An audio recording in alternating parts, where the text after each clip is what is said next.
Is your home prepared for the rate increases hitting energy bills this season? Many homeowners roll the dice each month, hoping that their energy bill will reduce without taking any steps toward doing so, and budget plans for monthly energy bills are short-term fixes. Many homeowners don't know that if they add up all the gapped spaces in their home, that it would add up to a basketball-sized hole in their roof, with heating or cooling dollars leaving out of their pockets to the atmosphere. But with an energy audit consisting of a load loss gain calculation, the team at Air Doctors can pinpoint those areas that are costing you money.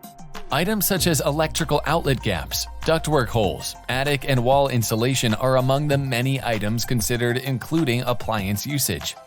As an approved energy company vendor, customers receive rebates for getting an audit and can reduce their monthly energy bill by an average of 30%. So, if you are wondering if you can afford an energy audit, the question is, how can you not?